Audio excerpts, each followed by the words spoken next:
Well, hello everybody and welcome back to the All Saints podcast. This week, I'm recording this on the 2nd of June. This is the week that begins the annual secular, liturgical and cultural celebration of what has come to be known as Pride Month. And right on schedule, I had a question from one of the members of the congregation, which I want to address in today's podcast and give you some thoughts about how to handle this time of year. Here's the question, just edited lightly to remove the names and so on. With June coming up and more companies adopting Pride Month to try and bring in more profit, how should we as Christians respond with our fiscal responsibilities? The questioners say, we feel that we should, so to speak, hit them in the wallet and refrain from shopping with those companies or supporting them, but we wanted just to think about how far that goes. And do we stop our business entirely or just until they put the flags away and so on and so forth? And how carefully should we investigate a company's ideals before we give them our business? And so just a reminder, if a reminder were needed, about what Pride Month is. Pride Month is portrayed by its proponents and advocates as a celebration of sexual diversity, but not the kind of sexual diversity God has created, which he's called good. It's lesbian, gay, transgender, queer, and so on and so forth. LGBTQI plus all the alphabet soup that follows.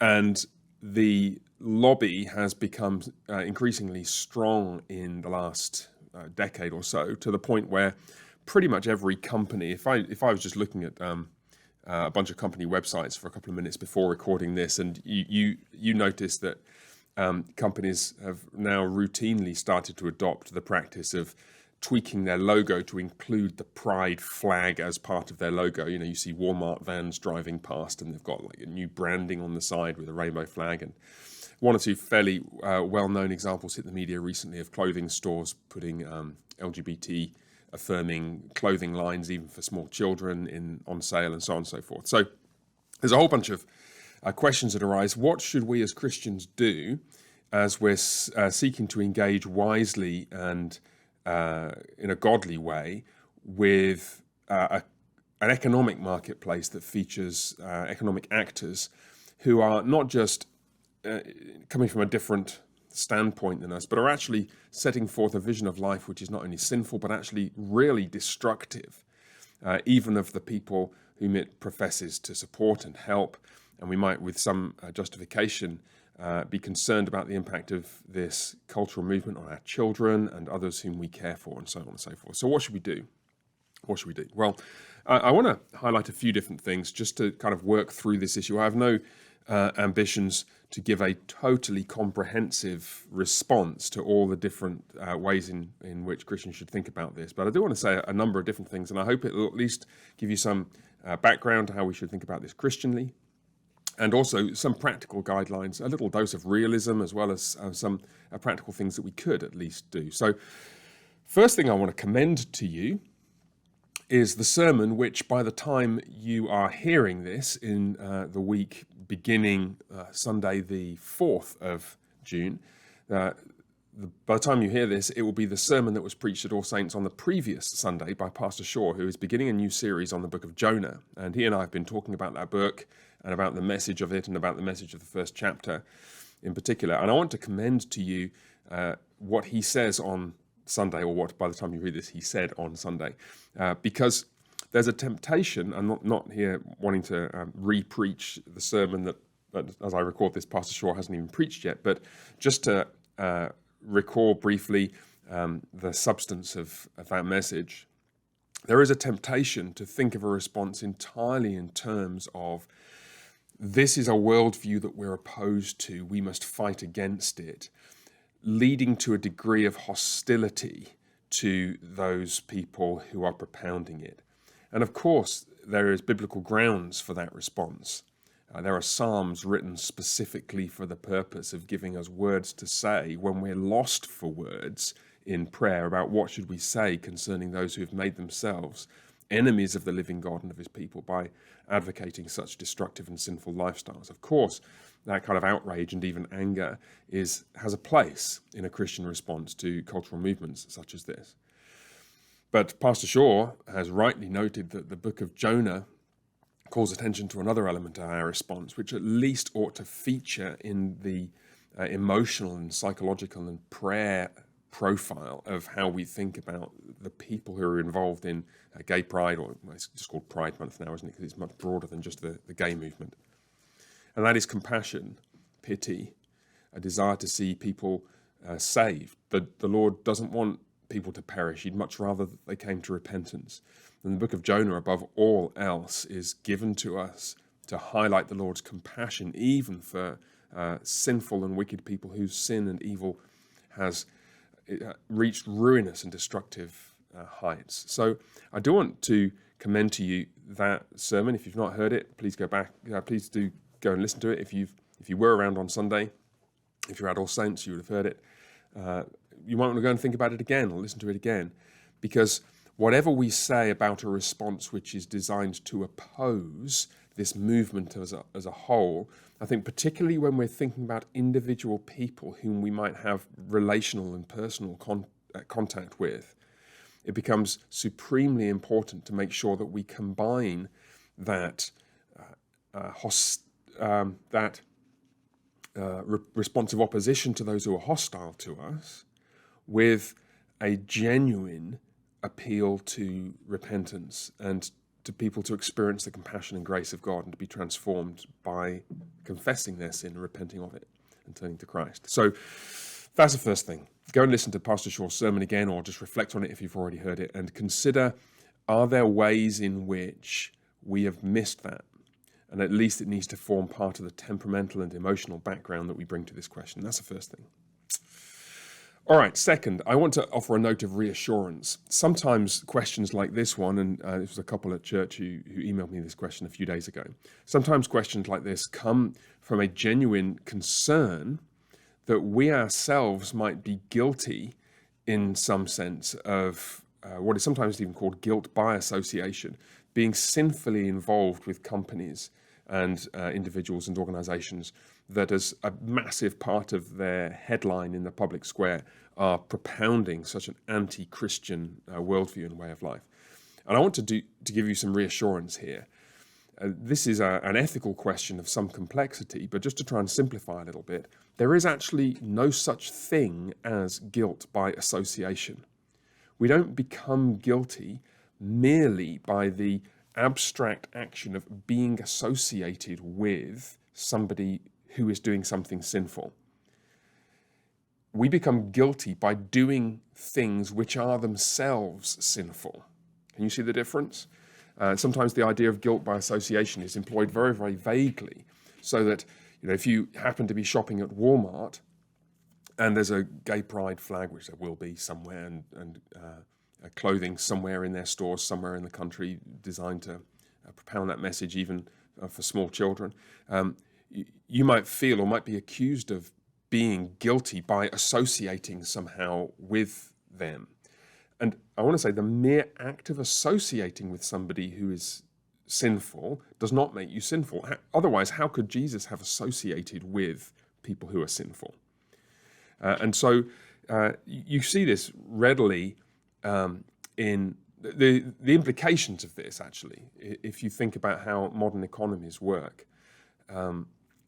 Let's suppose that you found a business where it's Christian owned and somebody who shared entirely your values, and you thought, well, I can shop with them and I can buy all my food from them. You think that's great. Well, that person then banks with an organization which might also be, they might have chosen a kind of conservative and Christian bank to conduct their financial dealings with.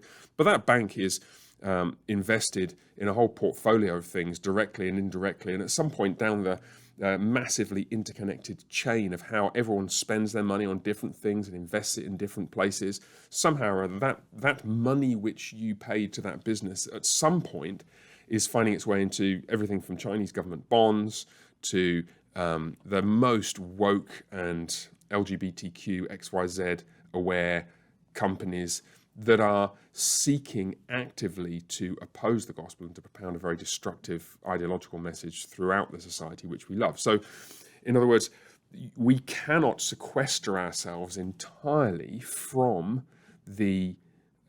from economic involvement in businesses and the lives of individuals who are behaving sinfully. And we're not guilty for failing to sequester ourselves from such activity. So where does this idea of guilt by association come from? It does come from the biblical idea that it is possible to sin by participating in or facilitating or enabling somebody else to sin.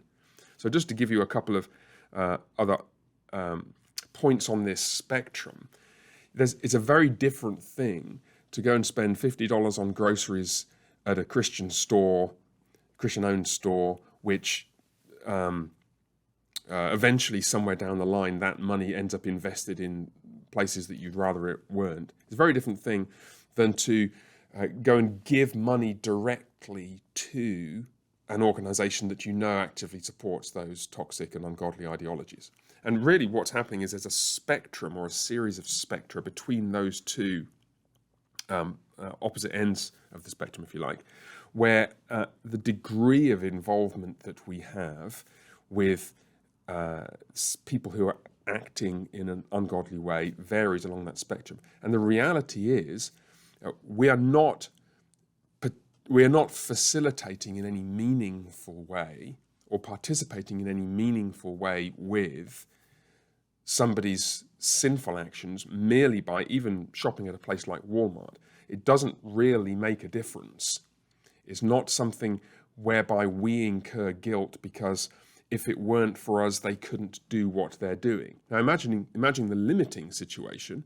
Imagine if there were just two organizations in a small town and you're the one responsible for deciding where the money gets spent, and you could divert the spending to an organization that's run and owned and conducted along Christian lines or along non-Christian lines, with the consequence that one of them would succeed and one of them would fail. Well, then your involvement in, because of your influence over the outcomes there, would be more significant. But actually, our participation is so small and so limited, and more importantly, so remote from the actual sinful actions that other people are committing, that we're not responsible morally for doing anything wrong, even though somewhere down the chain somebody else is doing something wrong. Another way to look at this, again, is just to go back to the massive interconnectedness of our economy and to recognize, and not just our economy, but the whole way that we live in relationship with each other, and to realize that almost everything we do somehow indirectly facilitates somebody else sinning, but we're not morally culpable for that sin. Where we would be morally culpable would be if we knowingly and willingly encouraged somebody else to act sinfully, or if we knowingly and willingly enabled somebody else to act sinfully when they wouldn't otherwise be able to. Those kinds of highly proximate and highly determinative ways of being involved in other people's sin do incur guilt. But actually, in reality, when you go to Walmart or you go to some other store and you buy stuff, we're so far removed from the sinful actions that are taking place somewhere down the chain, and our contribution to those things is so small that we don't thereby become guilty for facilitating or encouraging other people to sin. Now, I do want to say that whole ethical, that whole area of Christian ethics, participation in evil, is actually one of the most complicated subdomains of Christian ethical reflection that I've come across. And when I teach ethics, I teach it by unfolding a series of meta-ethical principles, so-called tools for analyzing ethical problems. And we go through about 24 different tools of gradually increasing complexity before we get to that set of distinctions necessary to understand the question of participation in evil that's committed by the people. The reason I mention that is just to highlight this is complicated, but I do want to reassure you, I don't think you're sinning by going to Walmart. I don't think you're sinning. I don't think you need to feel guilty if you have a bank account at JP Morgan. Come to them in a few minutes' time. That said, let me just say, thirdly, just some practical things. Look, if you had a choice, right? If you had a choice about whether to go to the woke hardware store that's got gay pride flags everywhere, or the local hardware store where you know the owner and he's a decent guy and a Christian man and works hard and is trying to protect his employees from all the craziness in the commercial workspace at the present time. And you could get the same stuff from them both, perhaps around about the same cost or even paying slightly more for it at the Christian owned outlet. Well, why wouldn't you do so? I have to say, I've tried doing that. I've since coming here 2 or 3 years ago, I've had to do a fair amount of DIY and other projects on our home, and I've tried other local hardware stores rather than the big box stores, which have a tragically justified reputation for all these kinds of crazy ideologies. And sometimes it's possible to do that. I think if you're able to do that, that's great. I don't want you to feel guilty if you're not able to. If you're living, in a somewhat rural location or even in an urban location, and you can drive 5 minutes to Walmart or 3 hours to some Christian-owned grocery store that only stocks 1% of the number of products, you're not morally required to make that drive every week. That's what I want to reassure you. But actually, of course, if we had a choice and if it were possible, then to encourage businesses, financial institutions, other service providers with our custom, if they are seeking to operate in a godly or more Christian way, I think that's a great thing to do. It's a small thing, but it's a great thing to do. The example I wanted to set before you, I mentioned a few minutes ago, JP Morgan. This is an example of the kind of way that some slightly larger scale initiatives, I say slightly larger scale, it's a lot larger scale than we can do, but on the overall scheme, it's still pretty small. Some slightly larger scale initiatives may be helpful in the medium term and longer term, and may actually point the way for other possible avenues for us to be involved more actively as Christians in seeking to encourage a more godly and Christian marketplace. So let me just tell you that the news story I have in mind. You may have seen, I think it was a couple of months ago, back in March, there are a number of stories emerged which claimed that JP Morgan, which I think is the largest bank in the world, it's certainly one of the largest and probably the largest in America, $400 billion market capitalization, huge bank. There were a number of stories that emerged where conservative and Christian individuals and organizations, including some civil officials of some seniority, state officials and attorneys general, had their accounts blocked or frozen, or basically they've been debanked because of activities that had involved giving money to conservative or Christian organizations. And this story hit the press in a number of different forms with a number of different allegations, which were all denied by JP Morgan. And so one significant shareholder in JP Morgan, a man by the name of David Barnson, who owns a capital management company, the Barnson Group, which manages about $4 billion of client assets. He has a sizable position as part of his professional life in JP Morgan. And as a shareholder, he lodged a motion to be held at their annual shareholder meeting, which took place a couple of weeks ago. Now, just in case you think you recognize the name David Barnson, David Barnson is actually the son of Greg Barnson, who some of you will have come across, a Christian theologian, Reformed theologian. David is a Christian, and he lodged this motion, and the motion was to investigate whether JP Morgan had been guilty of debanking conservative and Christian or anybody for ideological reasons among their customers. And you can see this is part of the background to the Pride Month discussion, because what it amounts to is a scenario in which Christian and conservative ideologies are being systematically disfavored, and progressive and ungodly ideologies are being systematically favored in the commercial sphere. So it's kind of a related issue. What's really fascinating is what happened. So David Barnson lodges this request to have a motion heard at the annual shareholder meeting, and the board refused to even put the motion before the shareholders. So David appealed to the Securities and Exchange Commission. without much hope of winning, but he actually won. The SEC said, no, this motion has to be heard. So it was heard at the meeting. David got to give it like a 3-minute speech.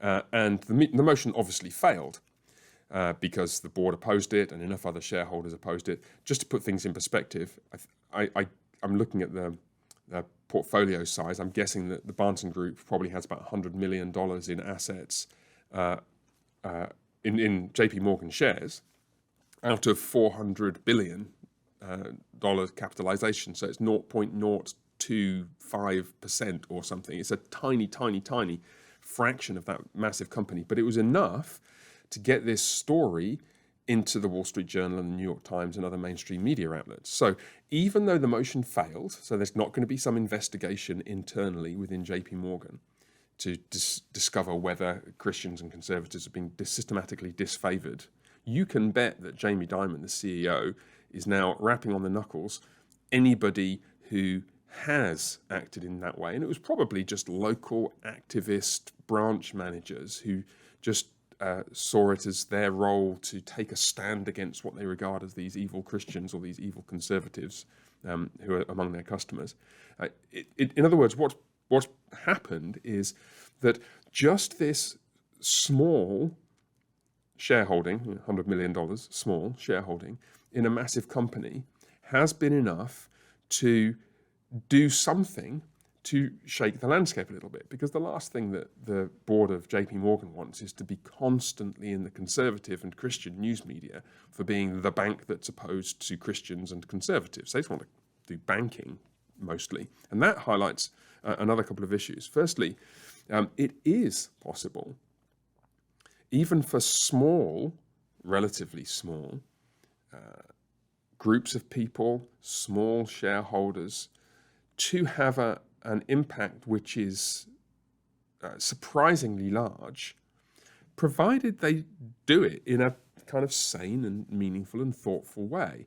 There weren't these wild accusations being thrown around by the Barnes Group or by David himself against JP Morgan. It was just this is the process that's supposed to be in place, and the company JP Morgan was required to respond to it. What that also indicates, secondly, is that a lot of the gay pride or Pride Month merchandise and branding and trumpeting on social media by many of these companies is really, it amounts to cowardly virtue signaling. It's not necessarily the case that everybody who works at Levi's or everybody who works at Walmart is 100% bought into the ideology of the trans movement or of the LGBTQ movement. It's just that they are living in fear, frankly, and being reactionary, and the LGBTQ lobby has been very aggressive in recent years, and they don't want to be the odd one out. And so there's just this virtue signaling kind of scrambling to the bottom, so to speak, to try to make sure that they're not the company that gets called out for failing to be woke enough, or failing to be pro-trans enough, or failing to be activist enough. In reality, what the executives of many, not all, but many of these companies would like to do is just get back to business. And so if there's enough of a clear-headed Christian or even just broadly conservative response to some of the craziness, as long as it's not threatening the same kind of, in some cases, illegal, but certainly violent and counterproductive consequences that some of our critics would threaten. If there's enough of that, it's perfectly possible that the needle might start moving the other way. And indeed, maybe that's even starting to happen. Now, just one more thought on that. I want to draw your attention to, what have I got here? I looked up the colours in the new Pride flag. You've noticed that this flag has been evolving over the last few years. And it used to be like just a rainbow: red, orange, yellow, green, blue, and indigo. There was a pink bit at one point, but apparently initially that was a kind of bright pink bit was included, but then that was removed, allegedly because the colour was too hard to come by for fabric manufacturers or something like that. But anyway, what you will have noticed is that there's a bunch of new versions of the flag which have a whole bunch of new colours, so black and brown and blue and pink and white. The pink has made its way back in, but it's a sort of soft pink this time. Now, what's going on here? You can see very easily what's going on here if you just try and investigate for 2 minutes what these colours are supposed to mean. The original gay pride movement has already been hijacked by a bunch of these other multiplying alphabet soup identities, and that multiplication is going on as the broader critical social justice movement seeks to take the stage that has been carved out by 20 years ago or more, the gay pride movement with the original flag. In fact, it's much older than that, isn't it? Harvey Milk and so on with the original flag. Now, what's really happening here is the splintering, the internal splintering of all these identitarian, critical social justice-based movements. It's fascinating and really quite tragic to see this. It's most clear, I think, in the way that feminism, old school, second wave, Germaine Greer style feminism has gone from being cutting edge in the late 20th century to now being the object of the harshest criticism and no platforming from the critical social justice movement. Germaine Greer has been no platformed at British universities and elsewhere. So what's happening here is as the movement, the critical social justice movement, grows and seeks to bring in, or is actually being hijacked by, more different identitarian claims, its coherence is rapidly diminishing.